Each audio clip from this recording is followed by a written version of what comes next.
This is also the launch of the Peace Pledge, Declaration of Peace in Iraq, and I've just got off the phone with the people in Washington, D.C., not the people inside the White House, the people outside the White House. About 20 people have been arrested so far in civil disobedience actions attempting to enter the White House to present a petition. The president didn't want to hear from them for some reason, so they had to take things to the next step. And about 300 people are there.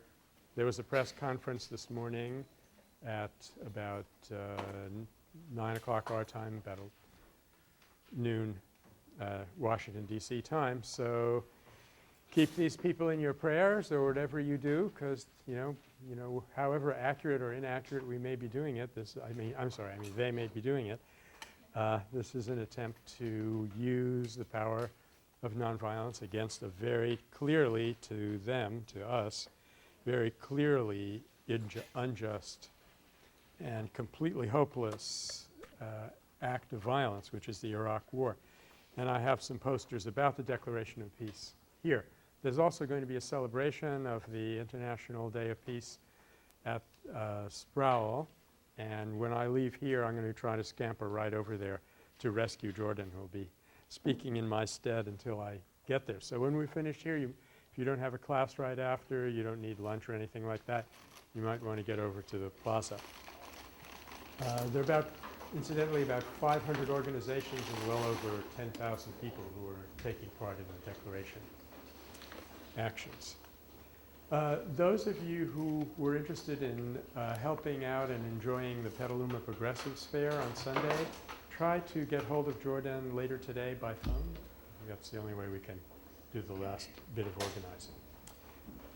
Good. So as I told you, I was at a conference yesterday called The Science of Peace, and I tried to take away some things that would be relevant for what we've been saying. And my main message is that the main thing I came away with is we were so right. Everything that I was saying about science is being amply confirmed and heavily researched, relatively speaking, by this very progressive leading group of people. You know, this is not the American Association for the Advancement of Science. This is a rather special leading edge group, and I used to say that it was a rather new agey group, but I think they're actually getting their act together and doing serious scientific research. There are two foundations which have done funding in the neighborhood of millions of dollars on the subject of love. So anything you want to know about love, i.e. which hormones are involved, they've been doing a lot of research on that. But in particular for us, what I thought would be efficient before we get back to our subject, I'm sure we can use this diagram at some point, but I don't know exactly how. There were two technical terms I came away with that will be helpful for us, and that's an efficient way of summarizing for you what they're doing in this work. Plasticity. There's a concept called neuroplasticity, and that refers to the ability of the central nervous system to change and regenerate under environmental or intentional impulses. Now, when I went to medical school, yes, I did go to medical school. It was a long time ago. We were told by the time you're an adult, you have X brain cells, and that's it. You're never going to get a new one. Enjoy the ones that you've got. You know, don't drink too much alcohol. It kills them. And they cannot ever be regenerated. We were told this is absolute, certain finding of science. And it reminded me how Norman Cousins used to say that it's funny how hard science changes every 25 years, and soft science has been the same since the dawn of recorded history. Well, they now found out that there are stem cells in the brain, in those terrible things that you're not supposed to touch because it's a sin. And these stem cells, let's say you lose a neuron up here for some reason or other, and so there's an empty a gap in the wiring. To use that analogy, I think we pushed this analogy too far, but there's a dead neuron over here.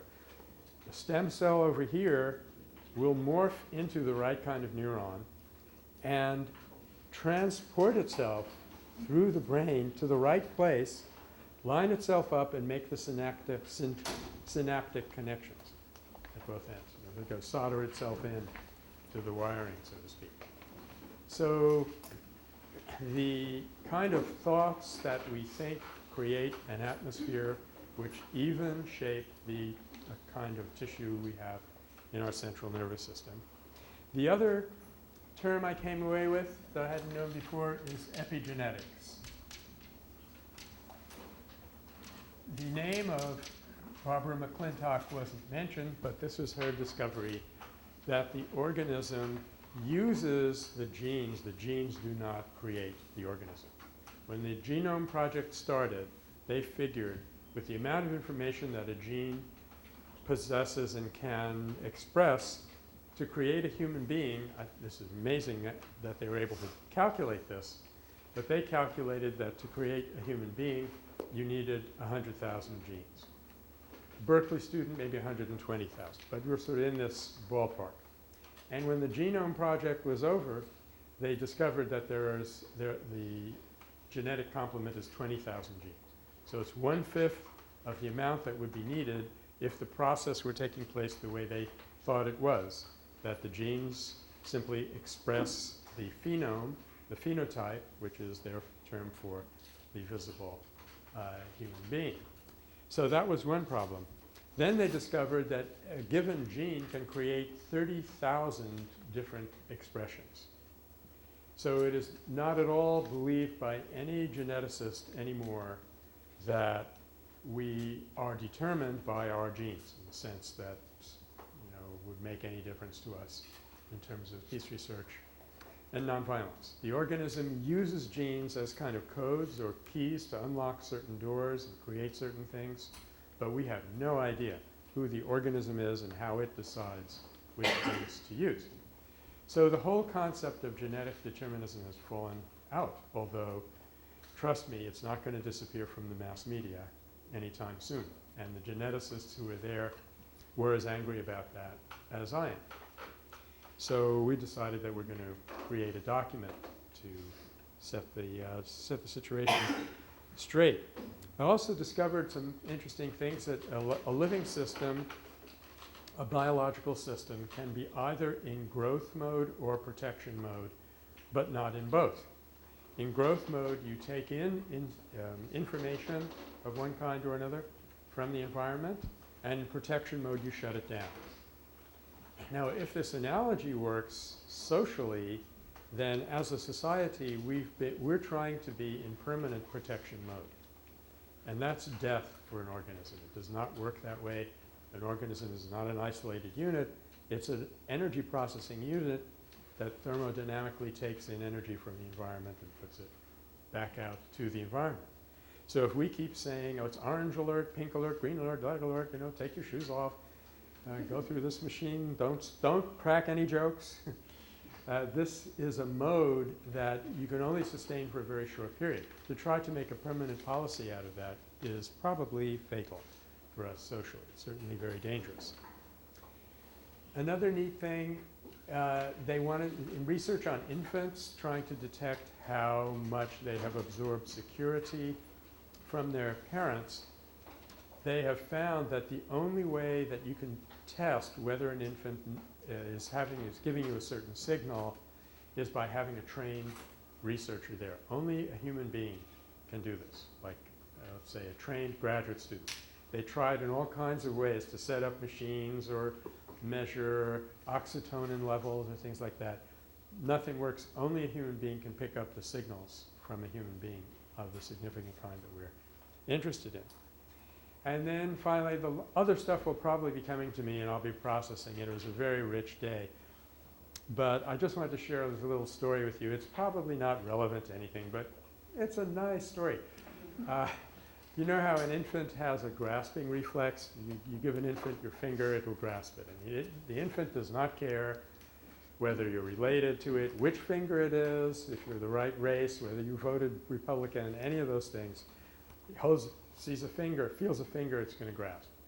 Well, there was a man who had to deliver his own son for some reason. Either he was an obstetrician or they were trapped on a desert island or something, had to deliver his son, and there was a little problem. The baby got stuck in the birth canal, so he reached his hand in to help the baby out. It grabbed his finger. Nice. Hi, Dad, it's me. I'm hanging on. Pull for all you're worth, Dad. So I really like that. Well, with that, let's get back to our history. I had stopped at the end of Tuesday to give us a list of the history of Gandhi's 4 communities.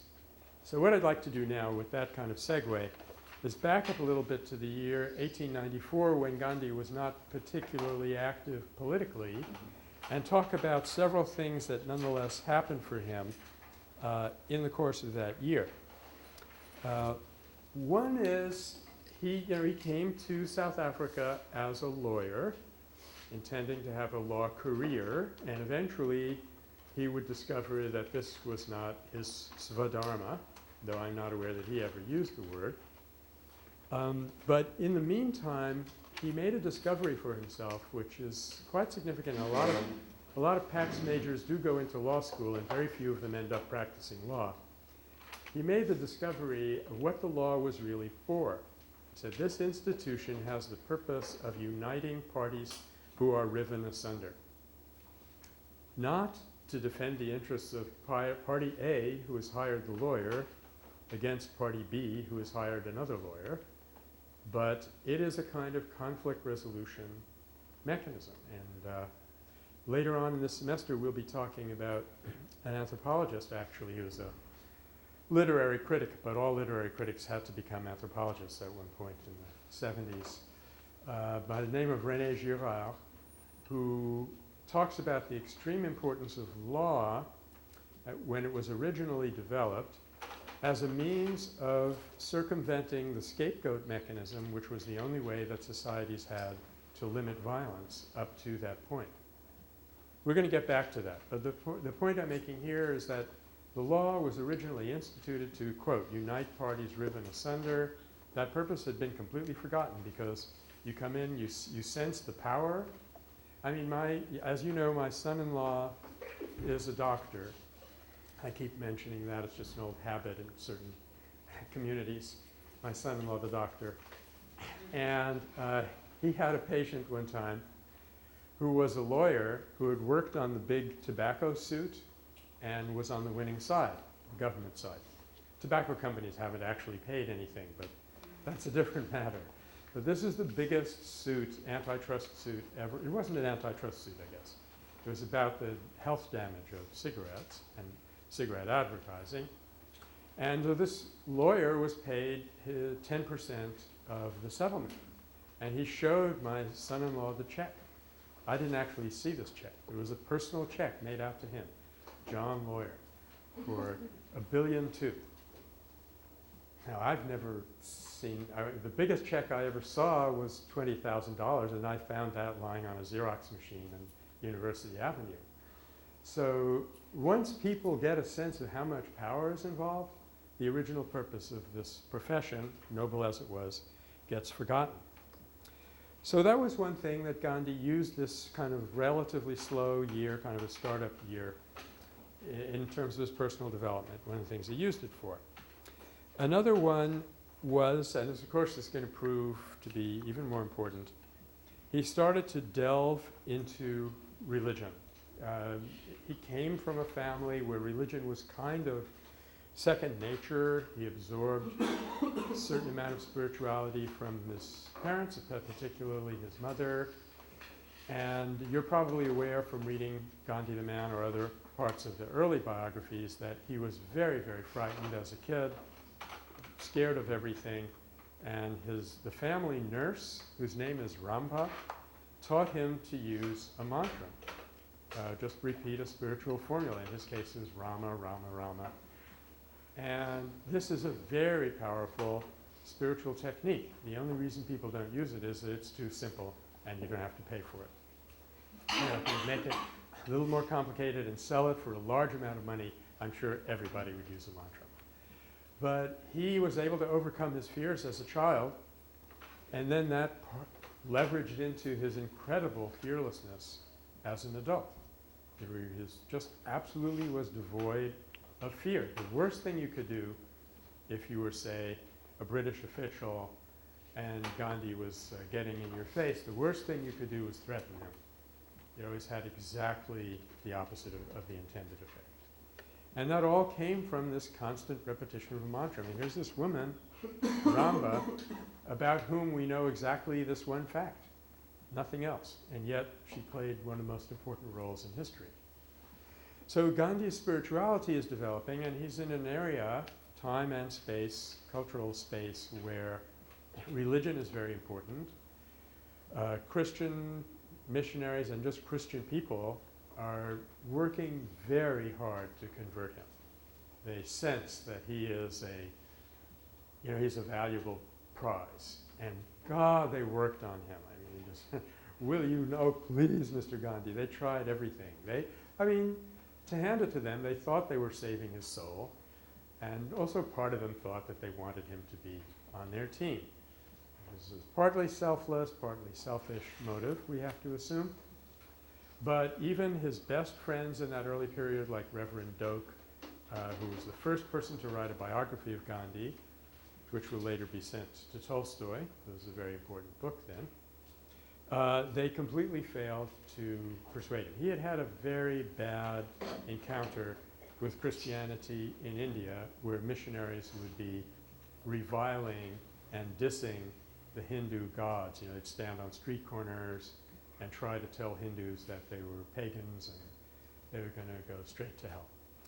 So he had that bad taste in his mouth to begin with, but he was open-minded and went to a number of church services, which probably was very enticing for all of these Christians there. But he never felt – there were two things that never happened for him religiously.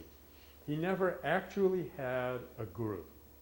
There was this Jain jeweler in Bombay who was sort of a mentor to him, but he never could quite take that final step in his own language of enshrining him in my heart as my spiritual teacher. So he never met anyone who was the man or the woman and the living spiritual person for him.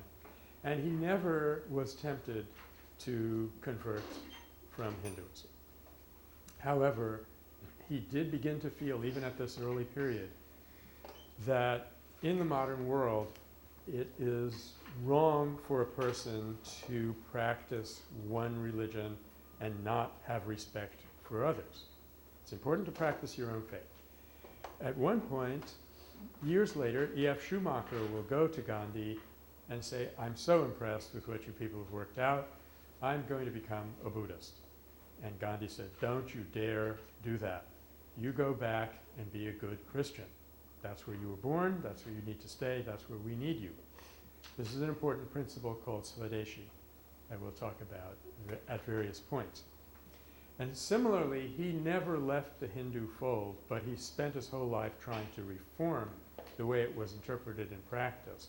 And he made it a big point later on in life that every child's education should include the reverent study of all major religions. Reverent study, not just, oh, look what they do, but really try to get into their head and appreciate and understand why they have certain practices and what we're all sharing in common as human beings reaching for something that we call the divine. So that was the second thing. He got his first taste of public life in this period, 1894, and he learned an important little technique, which is to compromise on inessentials. And that will be very characteristic of the mature Gandhi and very, very important for the way that he operated. The more you compromised on inessentials, the more you could be absolutely firm on essentials. So this requires discrimination. You have to know what's essential and what is not. You cling to what's essential. I guess that actually should come first. And once you're really fastened onto it, this is your Satyagraha, the truth that you hold on to, everything else can be negotiated away. And he would go so far with that that on a number of occasions his people did not understand what he was doing, and they thought he was selling them out, and he is going to get badly beaten up in a few years when we get back to the history part because of that. But the one issue that made this clear for him was he was an attorney, so he got to present a case in court. And when he appeared at the court, he was almost the only non-European attorney in the whole system. He showed up wearing his turban, and the judge said, "You can't come in here wearing a turban." And he refused to take it off. So the judge said, "Then you have no admission to the court." And he left. But 1 year later, he decided, I have very important work to do in there, and it's not about wearing a turban. So he took the turban off and went into it. So, he didn't cling to that little item of the dress code as this is the whole issue. He was willing to compromise that away and do the work that he had to do.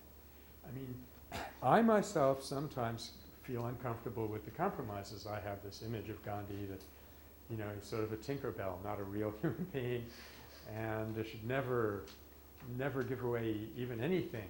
But that's not how he saw it. And his own people had even bigger problems with him. Okay. Thirdly, he developed his style of taking the community along with him. And I guess I would put this under the rubric of persuasion versus coercion. Even where he had the opportunity to get a large number of people to do what he wanted them to do temporarily and then go home, he never wanted them to do it unless they understood what they were doing. And we're going to come up to a very important example of that in the famous meeting of September 11th. But all along the way, he is willing to go irritatingly slowly and bring everybody along with him rather than to leap forward with a large number of people who are not sure what they're doing or why.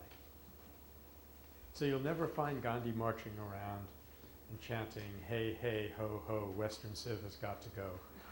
Some of these things that we have all done at various times. So it's not about pushing people's buttons and getting them to behave in a certain way. He would spend hours with people going over petitions with them, teaching them English if necessary so they could understand what was happening. And finally, the fourth thing we've already talked about on Tuesday, and that was the famous sentence, "Side by side with external agitation, the question of internal improvement was also taken up."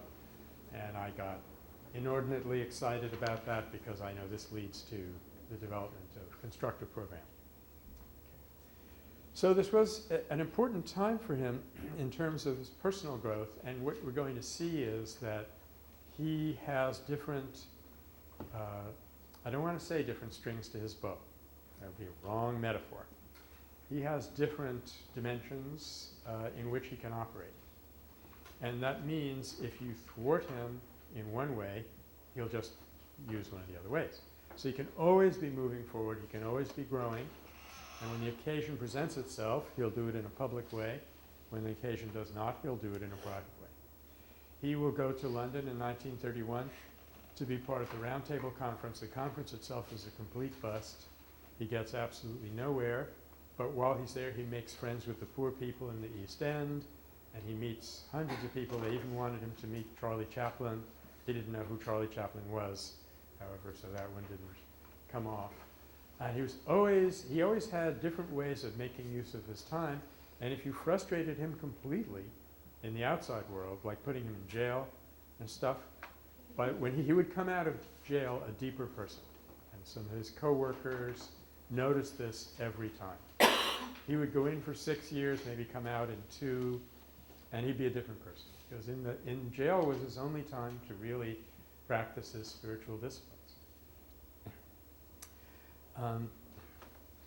Okay, so then we were up to the reading of Unto This Last and the founding of the first community, Phoenix Settlement, which is where I stopped for a bit and went into the history of the 4 communities. But now we are in the Transvaal mostly and partly in Natal, and he has his headquarters in Johannesburg. And these are the steps that are leading up to the big meeting.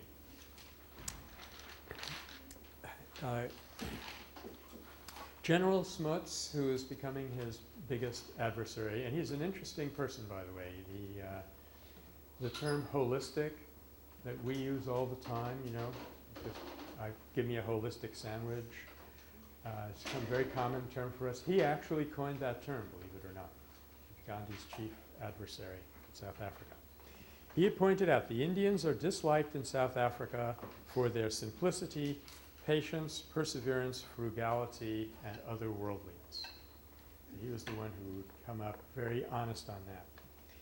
And the Transvaal was trying to limit immigration, further immigration of Indians into that colony, and also starting to crack down on the Indians who were already within it.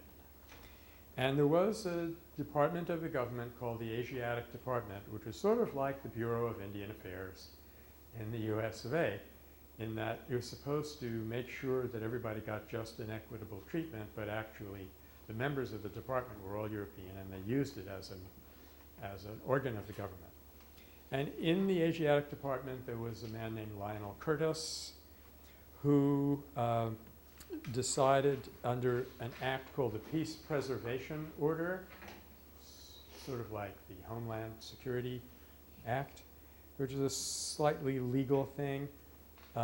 He came up with a law called the Asiatic Law Amendment Ordinance, which was going to be introduced into the Legislative Council. Now, I actually made a mistake last time, and it was extremely rare.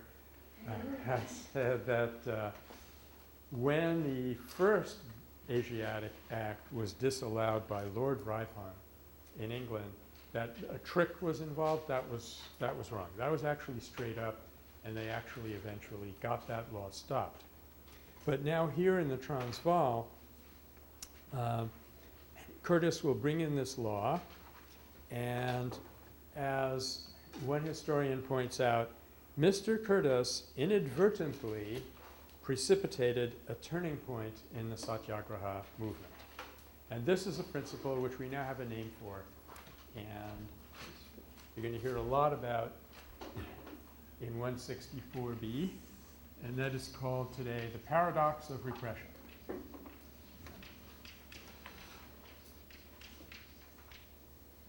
Oops.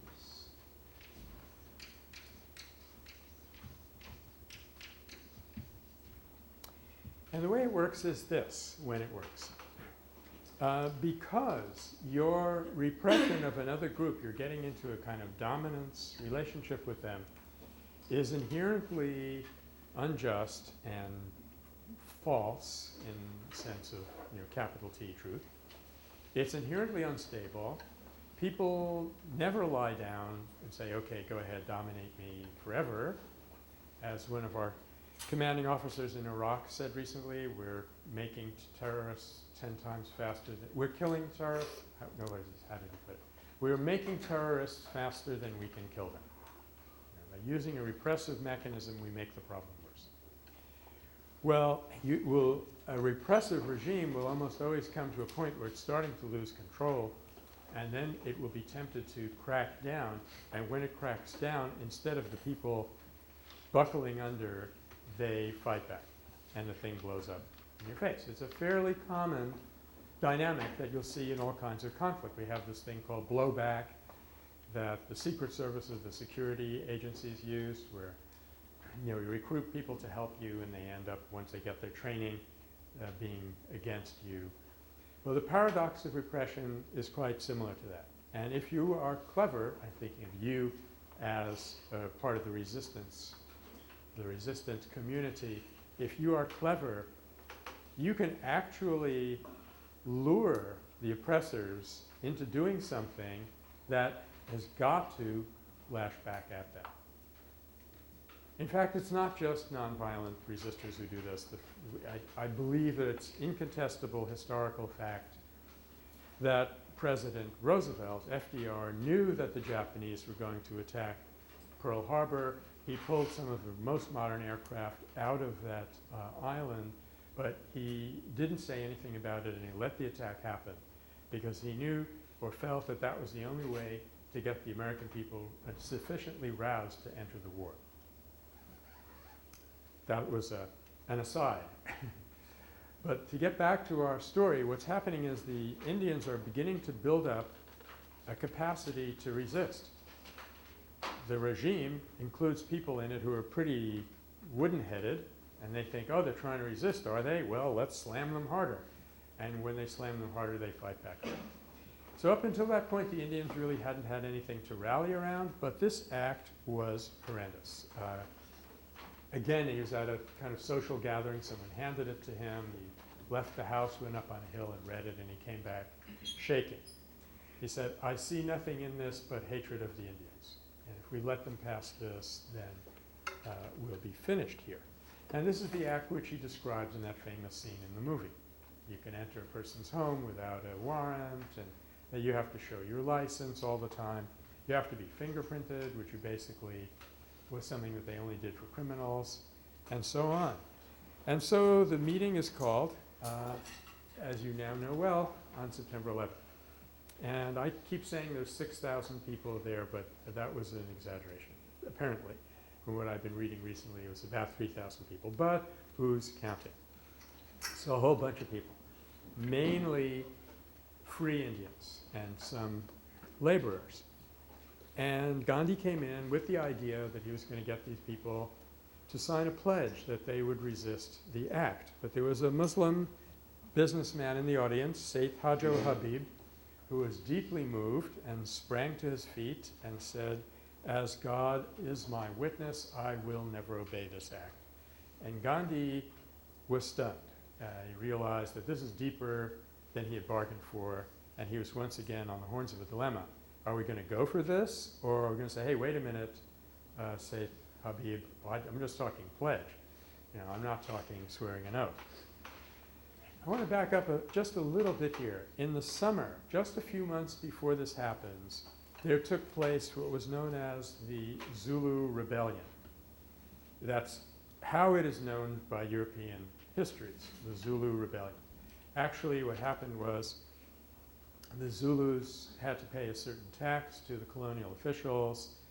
At one point, there was a village person, headman, I think, who did not want to pay this tax. When the tax collector came to collect it, they had a certain kind of weapon called an assegai. It was it was like a 357 Magnum spear. He assegai'd this tax collector, and they, the British colonials, European colonials in general, were furious, and they unleashed this punitive expedition against the Zulus. And the British, or I shouldn't keep saying British, in this case, I guess in this case it was anyway under British control, because this is after the Boer War. The colonials, anyway, would not even treat the wounded Zulus. So this is, again, the second time that Gandhi forms an ambulance corps. There's a very poignant scene he will describe some years later when he's in prison with a Zulu person. They don't have a common language. They can't speak to one another. But this person has been bitten by a scorpion, stung, I guess, by a scorpion. Gandhi will come and make a cross incision on the wound and suck the venom out. And he said the look on this man's face, you know, the gratitude, and the first time he's being treated decently as a human being, it was just transfiguring. If you don't mind, I'm sort of in narrative mode today, so I'm thinking of stories. There will be a story many years later in India. There was, this story is not directly involving Gandhi, it involves Charlie Andrews, C.F. Andrews. He was in an area where there was an Indian who was very loyal to the imperial administration. He had some kind of official. I think he had even had military service. He'd always considered himself a very loyal Indian. Somebody sabotaged a telegraph line. They blamed it on this person, and they came and beat him. And he was so hurt, not by the physical beating so much as by the offense to his dignity that he became paralyzed. He could not get out of bed. And Charlie Andrews heard about this, and he said, I want to go and see this man. He came to him, and he walked in, and he said a few words of apology, and he said, I'm sorry my people have done this to you. The man said, I don't want to hear about it. Get out of here. I don't want to see another white face in this room. The next thing you know, Charlie Andrews prostrated himself and took the dust of this man's feet. Very powerful gesture. The man got up out of bed then and there. So that's almost as good as a finger clutching story in utero, right? I just wanted to illustrate that these gestures of respect that cross barriers like that, where a human being has been so severely disrespected that it impacts them physically, even that physical damage can be overcome by an act of respect. So anyway, in the Zulu engagement, I think, reading between the lines, you get the impression that Gandhi saw for the first time how brutal the racial system really was and how much it was going to take to overcome it. As I say, they weren't even treating the wounded Zulus. They were leaving them there to die, and only the Indian Ambulance Corps was taking care of them. And when he began to see really how huge the problem was that he was up against, he did something very typical of him and of Indians who have his kind of spiritual upbringing. He said, I'm going to have to renounce some stuff to get enough power to deal with this. And he takes these two horrific vows, as you probably have read and I may have mentioned. He vowed that from that point on he would not possess anything. Everything that he used he would regard as a tool. And eventually this will become his Doctrine of Trusteeship, which is probably the central part of Gandhian economics. So we'll come back to this later on. If you don't quite understand it now, that's okay. But from that point on, he would never own anything in the normal sense of the word. And he also decided that he and Kasturba, his wife, had been kind of experimenting with sexual abstinence, and he decided to take a vow and lock it in, so to speak. So he took this famous vow of brahmacharya. And 3 months later, I see a causal connection here. 3 months later, he's up against this terrific opportunity, and he feels that his hour has come, and he should really go for it. So he says, okay, stop. Let's think this through very carefully. And he conferred with the other people up on the stage, and they decided to put this thing forward as a pledge. But he said, for me, once I take a step like this, I will never go back. And it does not matter, even if I am the only person doing it. If all 3,000 of you, if the whole community goes back on it, it has no bearing. Es spielt keine Rolle, as they say in German. Has no bearing on my commitment. This is an absolute commitment. And he said, I want every one of you to look in your heart and see if you have the same commitment. If you do, then when I give the signal, you stand up and we take this oath together. If you don't, I want you to resist us. Give me some trouble here. Now, there's a very important principle here also. So we're getting a run of important principles today. And this is a term that I've coined, actually, and I call it, I'll give you the other one first. There is a concept that's pretty well known in nonviolence, which is people power as opposed, I better erase some stuff and put this up higher. People power as opposed to state power. You know, state power operates through mechanisms, armed police and so forth, the army, the legislator, and the media, and stuff like that. And it always looks as if it has absolute power, but somehow, every now and then, it just gets overthrown. And to explain the kind of popular uprising that overthrows it, people have coined the term people power. So, and they see situation as, go over here. State power, which is one type organized in one way, versus people power, which has a tendency to flare up and then go back down. And most nonviolence research is on this subject, on this level of organization. But what I'm trying to add into the mix is another kind of power called person power, which acknowledges the fact that there's almost unlimited potential within the individual human being if we only knew how to bring it into play. And at various times, Gandhi will actually implement this. In 1942, he wants to have Satyagraha against the British, but they're waging a bit of a war, and they're a little distracted, so he can't quite get their attention, and he doesn't want to take advantage of their paying attention elsewhere. That's absolutely ruled out. So the only way to do it is to have a Satyagraha of one, and he appointed Vinoba Bhave to conduct Satyagraha against the entire British Empire by himself. It was a very useful compromise. You have to have Satyagraha, but you can't really cause them any trouble. You have to show them that you're still alive and you still don't accept the regime. And he would say that one person can make a difference if it's the right person. In fact, to just go down the road about 2 years, 1908, there comes a lull in the Satyagraha because the power was on the side, time was on the side of the government.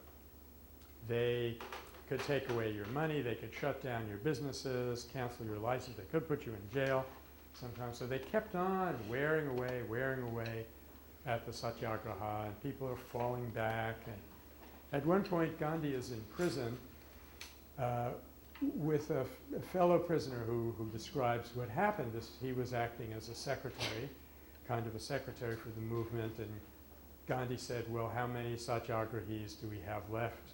And the man did a quick count, and he said, I'm sorry, we only have 40.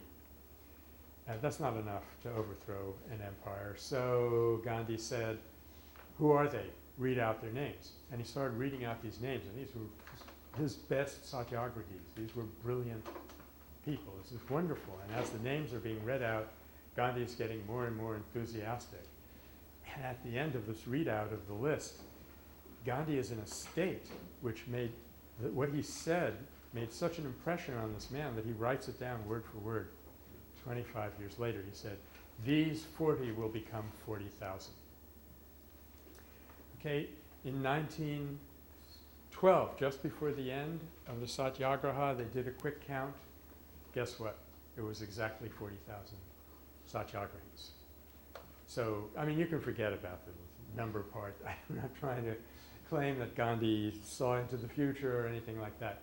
But what I am claiming is that he saw that power had a lot more to do with who you are and what kind of power it is, with the depth of it, than with the numbers. So once you understand person power, you see there's really 3, not 2 kinds of power, and that helps. It's not just a duality. As my friend Houston Smith likes to say, the universe can count higher than 2. We usually tend to forget that. So you have 3 different kinds of power, or loci of power. And it matters because you no longer feel that your first move always has to be to collect lots and lots of people. When you feel you have to do that, your next move is, well, it doesn't matter whether they really go along with it or not. But do note that in 1906 at the Empire Theater, what happened was he said, please, people, do not join us unless you're willing to do it all by yourself. And he said, okay, who wants to stand up? Every single person stood up. He said, I've never forgotten that scene. So person power is not always at the expense of people power. If you have 3,000 committed people, then you've got both. And there are times when you need numbers, no question about it. But we get so fascinated with the number side of things, we tend to forget that it's the depth of commitment that matters more than the numbers. So just be alert to that, and you'll see lots of examples, ones that don't involve Gandhi personally and those that do. So there we are. And they decided then that they would not obey this act, which they called the Black Act. Gandhi goes to England to see what he can do about getting it forestalled, and this is the event that I was thinking about. Lord Elgin was the Secretary of State for the Colonies. You know that name because if you've been to the National Museum in London, you've seen something called the Elgin marbles, and those marbles actually were born and raised in Greece. The Greek government has been negotiating for quite a few years now to get them back. But anyway, Elgin disallowed the law, but he forgot to point out to Gandhi that the colony was going to become free by the time he got back to India. And so he steps off the boat and says, you know, the law's been disallowed. The next week, they just rewrote it under a different constitution, and they had no recourse to the British government anymore. So this law is scheduled to come into effect in July of 1907. It's passed in March of 1906.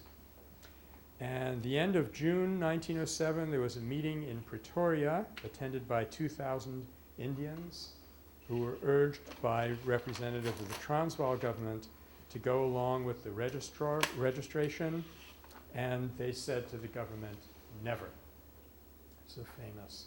It's like, if you've ever traveled around in Greece, you've probably heard about Orchi Day.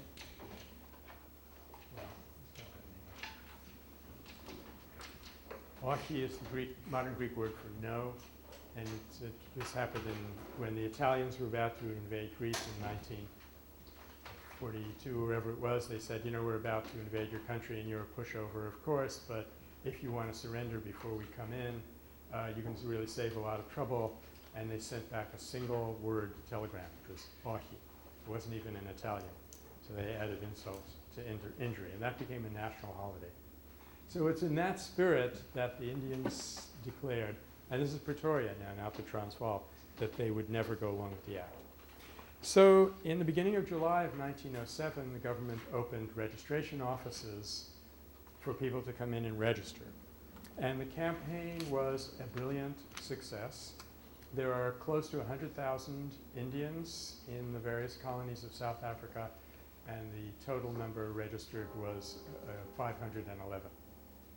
So it was a complete failure from the government's point of view. And then in December, the government sent notices to leading community members, and that included Gandhi by this time, that they had to appear in court to explain why they were not cooperating with the law. And they gave them deportation notices to leave within 48 hours. And then in January, the court order expired, and Gandhi and the others had to appear for sentencing. So this is the first time that Gandhi was in prison, and it's the first time that the Satyagraha technique of filling jails to show the injustice of the system and elicit sympathy from the public was used. And within a few days, 150 arrested Indians had been jailed in Johannesburg. And this is going to be the story now for the next 8 years, repeated. Negotiating, jailing, negotiating, and jailing.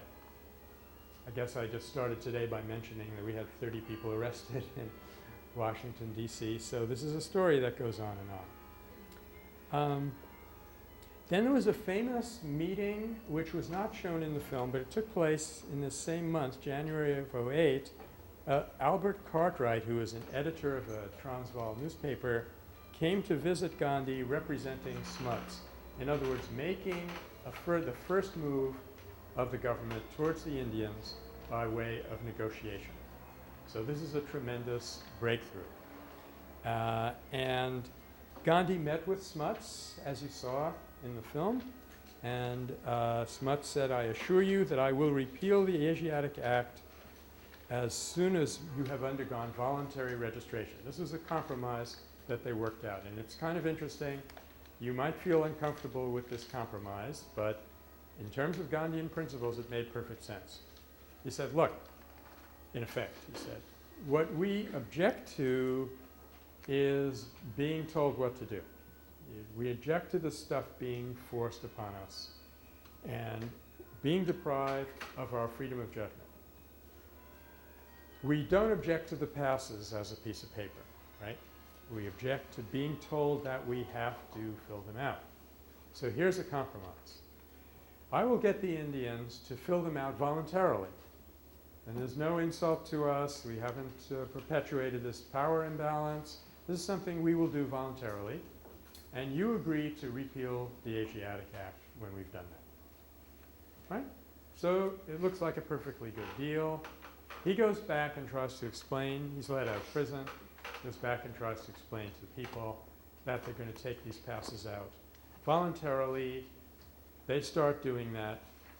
And it's on this occasion that one of these Indians whom he has gotten very inspired, who's a Pathan, they tend to express themselves pretty physically. Keep this in mind when we're talking about the Pathan story in the 1930s and Abdul Ghaffar Khan. But this Pathan named Mir Alam, he thinks that Gandhi is betraying the community. Thinks you've been in there talking to Smuts, you've got yourself out of prison, you're getting us to all sign these things. I am a Pathan, I will never sign it. And he lays in wait for Gandhi at one of these meetings and falls upon him and beats him up. Now Gandhi weighs, this is probably a little bit shorter than I am, same size ears probably, but like about up to here. And at his fattest, he weighed about 102 pounds. And this Pathan is probably like, I'm imagining him as, since I have racial stereotypes in my mind, imagining him as this huge, burly, 6-foot individual. Anyway, he was definitely more than a match for Gandhi. And of course, Gandhi was not physically defending himself. And again, he was beaten unconscious and taken to the home of Reverend Doak for recuperation. And again, the minute he became conscious, he said he did not want to persecute Mir Alam. And just to finish that story, later on, when Mir Alam understands what has happened, they will appear on stage together as brothers and shake hands. So at this point, the Indians are beginning, well, I'm sorry, there's another point I have to tell you about. So here's the setup. They're going to voluntarily register, which is a big thing to do. You know, it could be misinterpreted. In fact, Gandhi almost gets killed trying to get his community to agree to do it. And Smuts will repeal the act. Well, anybody want to take a quick guess what actually happened? Yeah, of course he didn't repeal the act. So this is the first of 2 or 3 dirty tricks that we're going to, unfortunately, come up with. And it's at this point, of course, that they thought, most of the community thought that Gandhi had betrayed them. But they are now starting to take matters into their own hands. And they set a specific date, August 16th, 1908. It's not unlike what the Declaration of Peace has done. You know, if you don't give us a plan by September 21st to get out of Iraq, we're going to start civil disobedience. So what they said was, if you have not repealed the Black Act by August 16th, we are going to burn our registration cards that we have voluntarily signed. August 16th comes and goes, and they show up at a mosque in Johannesburg Park, the Hamidah Mosque. There are about 2,300 Indians who solemnly file by and throw their registration passes into the fire. The scene that you saw in the Attenborough film, where there's a constable who says, "Those passes are government property," and he beats Gandhi up, and Kasturba screams and tries to get to him. I don't actually think any of that happened. There's no reference to it anywhere, but it might as well have. You know, it's the level of defiance and all of that was accurate as far as that goes. So Gandhi called this their baptism in fire, And it was a symbolic act, but it was also of real consequence. And please note this for our third general principle of the day. This is a particularly rich day, general principles. And that is the difference between symbolic and real or actual mechanisms.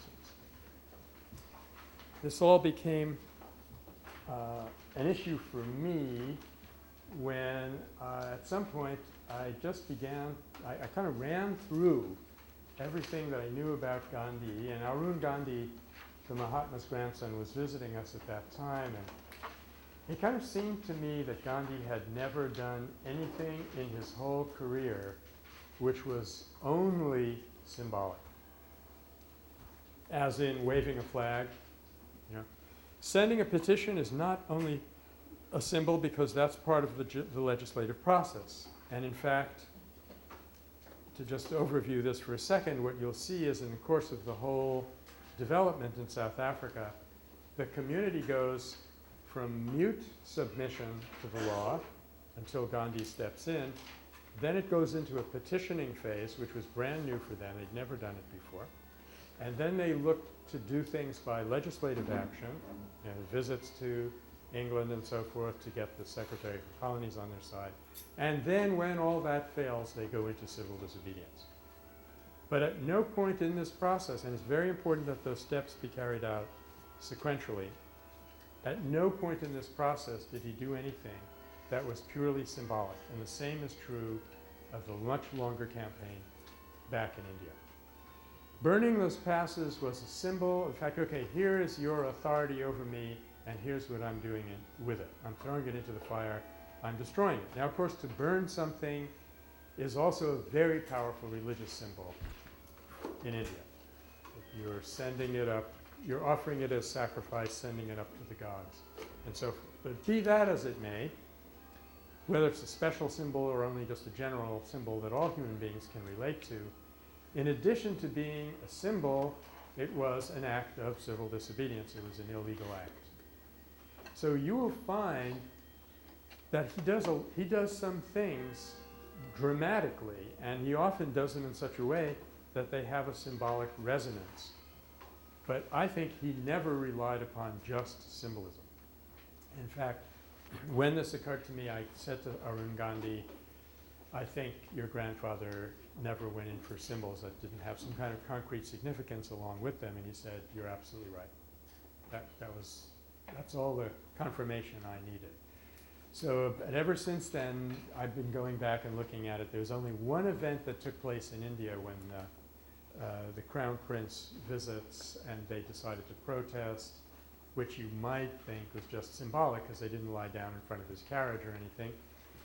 But, you know, there may be some gray areas where it would be a little bit hard to decide, but by and large, he was never behind anything which was just an expression of feelings or expression of opinion. Okay. At this point, Smuts and Gandhi are really squared off against one another, and both men, it has to be said on Smuts's behalf, also, both men are beginning to realize that they are engaged in a titanic struggle. By this time, let me see where we are with the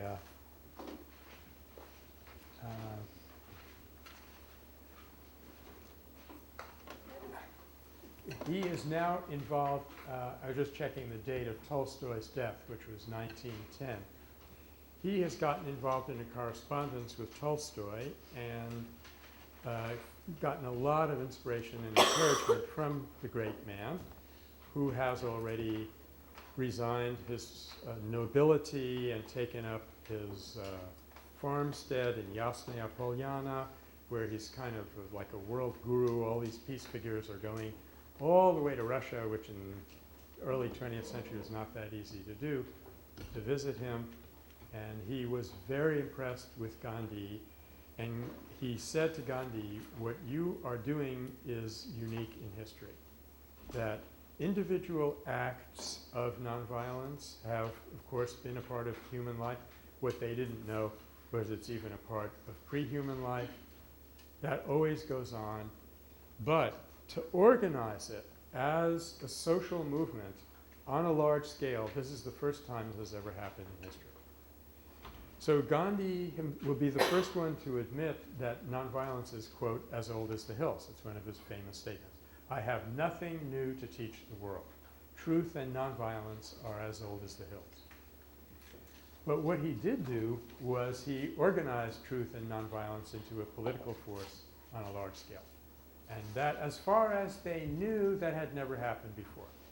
There actually were episodes of this in ancient Israel that we're going to touch upon later, but nobody had recorded them as such. So nobody knew that this was a mechanism that you could use.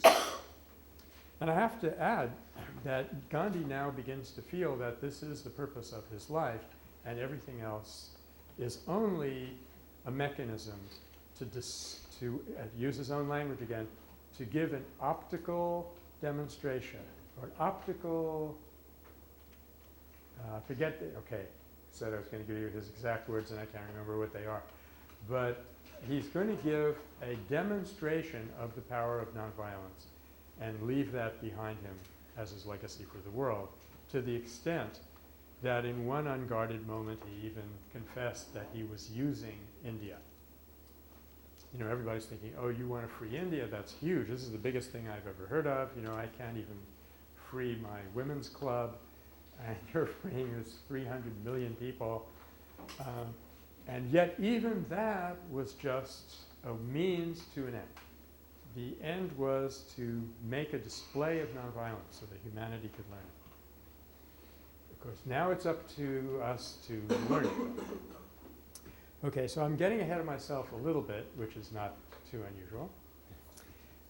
This is a statement from Smuts at this time, when the crisis surrounding the events of 1908.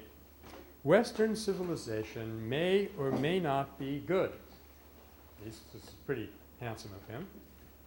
Western civilization may or may not be good, but Westerners wish to stick to it. That was true in 1908. They made tireless endeavors to save the civilization. This is, of course, a euphemism for imposing it on other people. They have shed rivers of blood for its sake. They have suffered great hardships in its cause. It is therefore too late for them now to chalk out a new path for themselves. So, whereas I don't believe that the struggle between Islam and the West today is a clash of civilizations, this was a clash of civilizations. Western civilization was based on certain principles, and it was going to stick to all of them. What Gandhi had in mind as a means of building human life was an entirely different principle that was going to mean a different economy, a different criminal justice system, a different way of living in your own home, and of course a different way of dealing with conflict. It's going to be just thoroughly rebuilt. Now you shouldn't get the impression from this that Gandhi was out to destroy every single institution, but he was going to test every institution against his new principles, old as the hills, new principles, and decide, do we have to change this one? And if so, how deeply? Can we reform it? If we can't reform it, then let's get rid of it. That was going to be his approach from here on. But you can see there's this titanic clash that's building up, personified by these two men. And the logic that Smuts uses here is something that was recognized by another peace scholar, Kenneth Boulding, who called this the Sacrifice Trap. Probably the most painful example of a sacrifice trap that I've lived through was the Vietnam War. Because the logic constantly was, look, 35,000 American GIs have died in Vietnam, so we can't pull out now. In other words, you've expended X amount for this project. If you stop the project, that sacrifice will have been in vain. That's very compelling logic if you don't step back and think about larger issues like, okay, will killing 15,000 more of them make any difference? So then you have to leave under even worse circumstances. Could you not interpret that sacrifice as getting you to a negotiating position where you can now work out what the real problem is, which was practically nothing in the case of Vietnam. They didn't even have oil. But this is a kind of logic that fastens itself on the minds of people when they're in conflict and they have not committed themselves to or been exposed to become aware of nonviolence. All right. Well, now having welched on his agreement, Smuts then struck out into a new area, which, as I mentioned earlier, was kind of sensitive, and that was the immigration thing. And you may feel that this is not the first or the last time that the immigration issue is going to be sensitive. But he starts to limit immigration into the Transvaal. And this posed an interesting dilemma for the Satyagrahis. Excuse me a second. In the film, you remember Smuts sitting on one side of the desk, Gandhi standing there. He's just said, "I've dined at the prison, thank you." Doesn't need any tea, decides not to sit down, which struck me as uncharacteristic of Gandhi, actually. But then Smuts says, we decided to disallow that act that you took such exception to. Gandhi says, that's wonderful news. And then Smuts says, but. And Gandhi says, but we have to do something else. There's a problem. And Gandhi says, somehow I thought there would be. And Smuts says, we're not going to allow any further immigration into the Transvaal. And Gandhi said, if you have to watch this very carefully, you have to actually, pardon my expression here, you have to read his lips. Okay? Gandhi says, this was not an issue on which we have fought. But now that we have, he's about to say one. And Smuts look up at him and says, don't you dare use that word. He doesn't say that in words, of course, but he shoots him this look. And Gandhi's look freezes in the middle of saying we have won. Now that we are in a position of advantage, he says, we cannot dispute with you about this other thing. That's another issue. So this, too, is a topic, something that we have learned. It's called no fresh issue. And it's going to come up again and again, not only in the Indian struggle, but in the struggles that we're going to be studying next semester, those of you who are going to continue. And the idea is this. You enter into Satyagraha of some kind. More often than not, you find that it's starting to gain you some traction. Okay? But you are an oppressed community. You've been held down for a long time. You haven't had respect. You haven't had livelihood. Imagine how you feel at that moment. This is your first breakthrough. You've got a little bit of power. You've got a little bit of leverage. What are you going to be tempted to do? Sorry, who's? Go for more. Go for more, exactly. I've been in this situation many, many times. Finally, you get an ability to have your voice heard, to get somewhere. The temptation is going to be to go for everything you can possibly get. Now, the difficulty with that is it's best seen in the logic of a conversation. If your negotiation with the government or whatever it is in the nature of a conversation, then no fresh issue would be equivalent to changing the subject, right? I hope none of you ever has this experience, but I've been interviewed twice by what I call these hate radio people. You know, and it's actually going to happen again next week, believe it or not, in Dallas. I'm going to be interviewed by Fox News. I'm sure they're trembling in their boots already. But if you've ever had that experience, and I hope you never do, but maybe you'll be traveling in a van and someone's playing their radio and you'll hear one of these interviews. What you'll hear is that the host, the radio host, will constantly change the subject. The minute you start getting to where you might be making a point, they'll change the subject. So this is the characteristic of someone who is not serious about the truth. Conversely, if you are serious about the truth, you've got to stick to the subject until you get to the end of the sentence. And the sentence in this case is the issue on which you are struggling with your opponent. So it's considered a matter of principle not to introduce a fresh issue.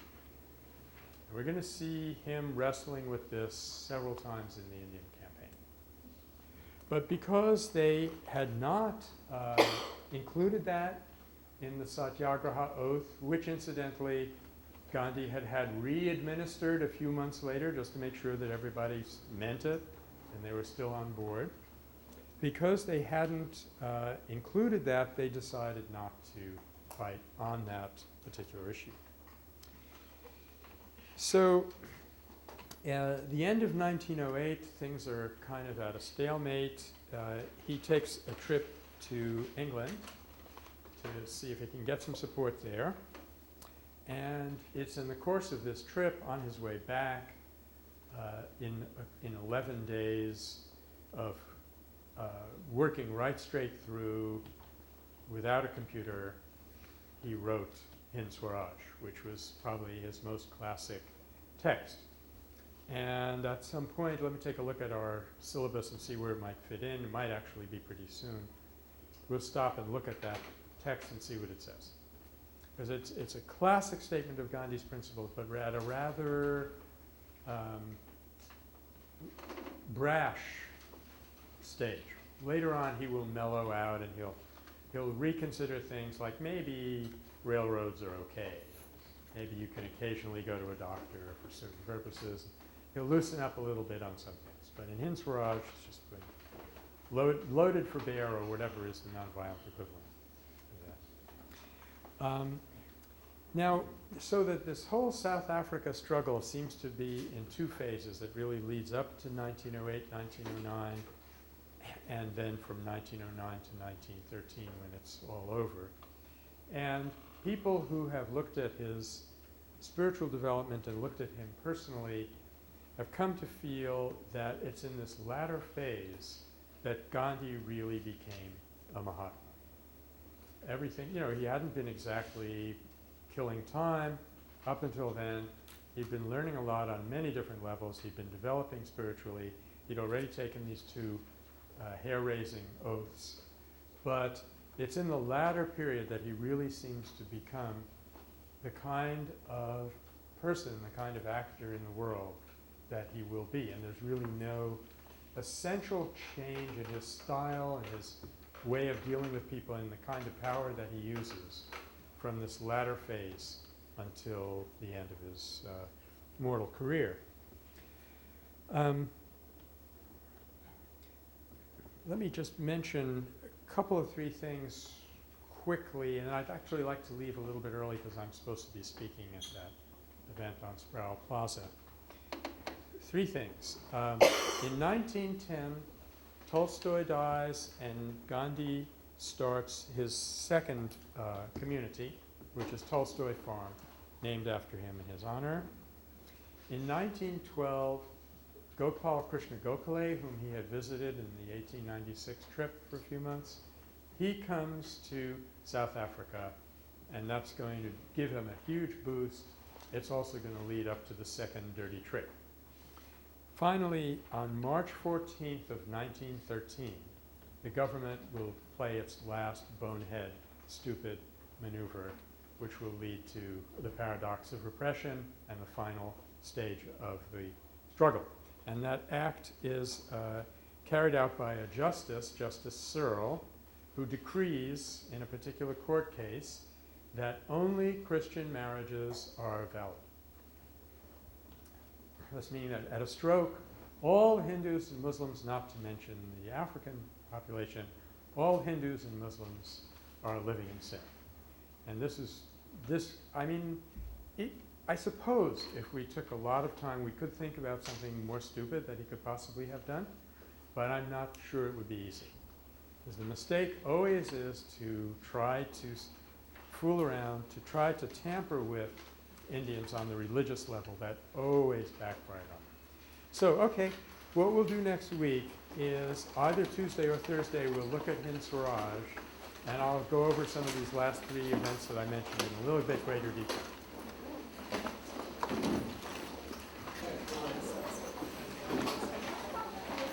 The real difference